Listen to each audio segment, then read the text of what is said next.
Pemirsa, adanya gelagat Mahkamah Konstitusi akan mengabulkan gugatan sistem pemilu yang semula dari proporsional terbuka menjadi tertutup kian menguat. Para penolak sistem pemilu dengan proporsional tertutup mulai bersikap keras secara terbuka. Elit parpol menengarai adanya gelagat Mahkamah Konstitusi akan mengabulkan gugatan sistem pemilu yang semula dari proporsional terbuka menjadi tertutup. 8 dari 9 fraksi di DPR menolak tegas perubahan sistem pemilu. Sementara PDI Perjuangan ngotot sistem pemilu diubah menjadi proporsional tertutup. Pekan lalu Presiden Joko Widodo menepis anggapan bahwa dirinya disebut memberikan arahan agar pemilihan umum diterapkan dengan sistem proporsional tertutup.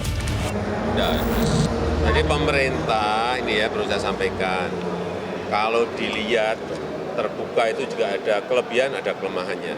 Tertutup ada kelebihan dan kelemahannya. Silahkan pilih. Itu urusannya partai.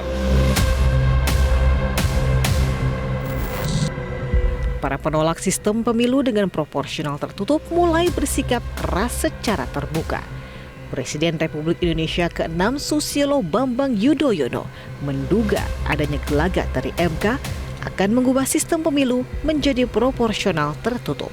Kami akan menjadi yang terdepan, Nasdem maupun Demokrat, untuk menolak isu yang saat ini juga terus meresahkan, yaitu wacana sistem pemilu proporsional tertutup versus proporsional terbuka. Sejatinya kita yang terus mengalami perubahan-perubahan sepanjang zaman telah meyakini bahwa sistem pemilu proporsional terbuka adalah yang terbaik. Upaya mengganti sistem pemilu menurut Ketua Umum Partai Nasdem Surya Paloh justru akan menjadi ancaman bagi stabilitas politik. Bahwasanya sikap pemerintah jelas bersama dengan Dewan Perwakilan Rakyat, bersama dengan 8 fraksi yang ada di DPR RI menyatakan kesepakatan untuk lebih memberikan ruang, mendukung, mempertahankan sikap proporsional terbuka. Nah, ini melegakan kami. Jadi di luar sesuatu yang barangkali kemampuan akal sehat kami, kalau memang terjadi yang sebaliknya, dan kami bisa menyatakan prediksi kami, mudah-mudahan kami salah, mudah-mudahan Demokrat dan Nasdem salah. Ancaman terhadap stabilitas jangan sempat terjadi. Kami perlu menyatakan ini. Kenapa? Niat baik dan sayang pada negeri ini.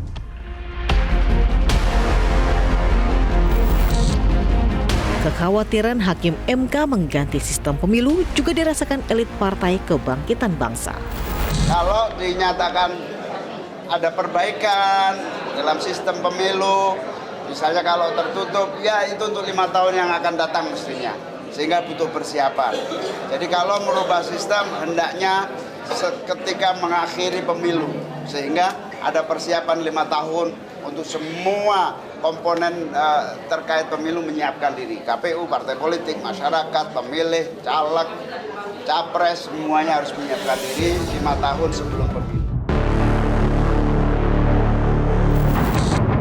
Partai Amanat Nasional terang-terangan mengancam mendemo MK jika sistem pemilu ditetapkan menjadi proporsional tertutup.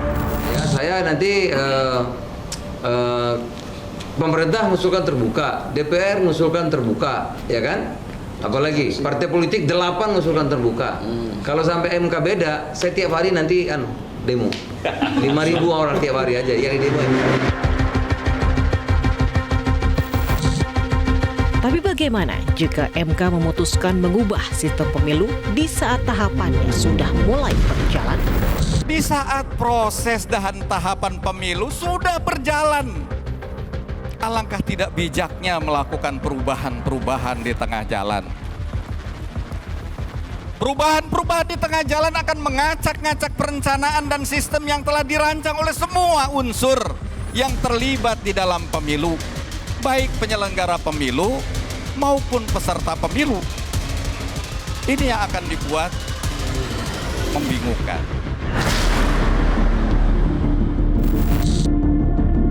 Sementara itu, Wakil Presiden Ma'ruf Amin menyatakan konsisten mendukung pemilu 2024 menggunakan sistem proporsional terbuka. Namun Wapres menegaskan bahwa pemerintah tetap akan menaati keputusan MK jika akhirnya menyetujui sistem proporsional tertutup. Ya, saya kira sudah oleh Menteri Hukum, saya kira sudah ada. Ya, bahwa pemerintah juga mendukung yang terbuka. Kemudian partai-partai, 8 partai juga minta terbuka. Banyak opini masyarakat juga seperti itu.